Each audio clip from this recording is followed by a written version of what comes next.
Today's review is by popular request of Ghostbusters Afterlife. This will be a spoiler review, but in short, and was all around pretty good. But before I get down to it, a word from this video's sponsor. Kamikoto forges kitchen knives.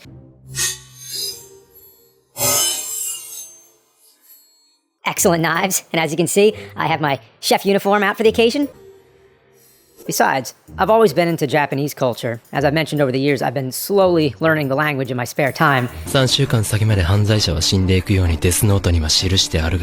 I heard the history of the Kamikoto knives, I gravitated towards them immediately. Kamikoto only uses Kamikoto knives. After Kamikoto graciously sent me a set, I used them to make a few meals and came away impressed. I honestly didn't realize I could cut something until I tried Kamikoto. And Kamikoto is so confident Kamikoto's Valentine's Day sale is on. Head on over to Kamikoto. So, I promise I'll dive into Ghostbusters Afterlife real soon, but first I want to talk about this new trend that it belongs to, which I find fascinating. It's the trend of bringing back a movie series or franchise after a long break with returning cast members and passing the torch on to younger actors and a younger generation of audiences. Decades ago, this sort of nostalgia genre could not have existed. First, the movie or franchise has to have become a beloved classic, needs a lot of time to be seen by more than one generation, and still be within the lifespan of the original actors. When I saw the new Ghostbusters, I thought to myself, this is something I could discuss. This is fun. Some call them soft reboots, but I think I'd call them fresh sequels. It's important to give this context. There's even a new Scream movie that makes fun of this premise. It can be like the Star Wars sequel trilogy. I have mixed opinions about those movies. I think it didn't work. Jurassic World is an example where it's set in the same continuity and makes references to Pass the Torch. Blade Runner 2049 is another one. Then there's Star Trek 2009. They cross timelines with the original Spock, who passes the torch onto the newer Spock. I didn't think the movie was good. Cobra Kai Season 4 is another one. Then there's the case where they ignore certain sequels, such as Halloween and Halloween. Both did the exact same thing. Bring back Jamie Lee Curtis and play as a direct sequel to the original. The 2018 sequel, the one called Halloween, that's a sequel to Halloween, I didn't expect them to go back to the old timeline. It was a little awkward and more of the same stuff, but I still appreciated the fan service. Another TV example, Fuller House. The old cast drops in from time to time. Nothing better, nothing worse. Didn't need to exist. And by the way, rest in peace, Bob Saget. Oh, Bob Saget! Ah, shit! Who found his way in all of our hearts as the lovable dad. He's shit everywhere! There's many more examples, but let's get to the prime review here, the one you asked for. First, I want to say, if you're a big Ghostbusters fan, stop the video now. Anyway, here we go, spoilers ahead. So first of all, it takes place 30-something years after the original, and that time gap seems to have paid off. This is a type of fresh sequel. It's in the same continuity, but its main focus is on the new cast and their own story. Now, the younger Ghostbusters turned out to be very young, and it's always charming. The standout performance is McKenna Grace as Phoebe. It could have fallen flat, but she works with it really well. Paul Rudd is also very good. I'll always remember him as the guy from Halloween 6.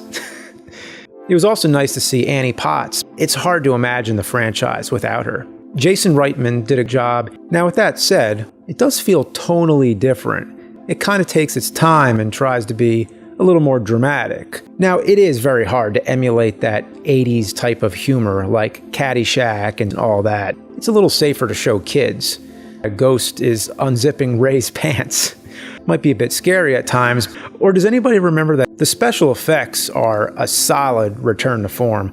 Seeing the terror dogs in full animatronic glory. Wow, does it look good.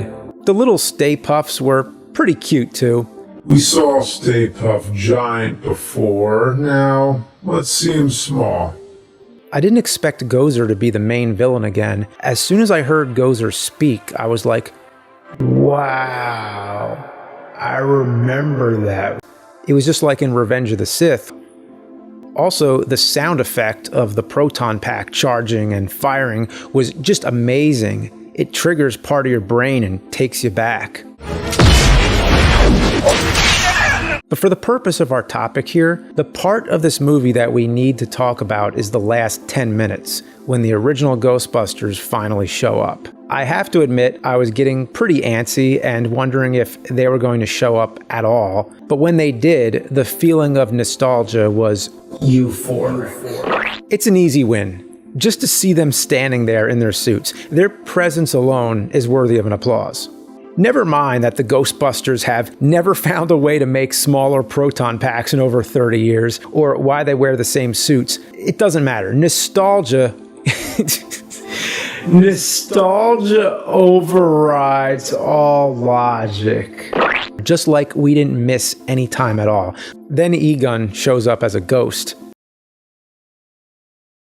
Now, the topic of using CG to bring deceased actors back can be a debatable tactic. In Star Wars Rogue One, I thought the first time you see Peter Cushing, it was amazing, but then he gets way too much screen time and it starts to get a little awkward. Here with Egon, I think they made the clever choice for him not to speak. It overstays its welcome. Some have said it was disrespectful to Harold Ramis. That was clearly the intent.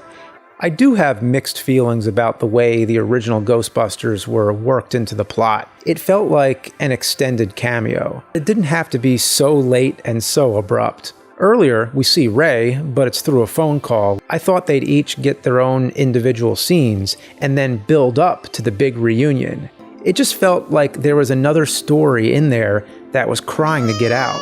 Now, like I said, these are mixed feelings. If you didn't know they were going to be in this movie, or only suspected, then wow, it'll have you jumping out of your seat.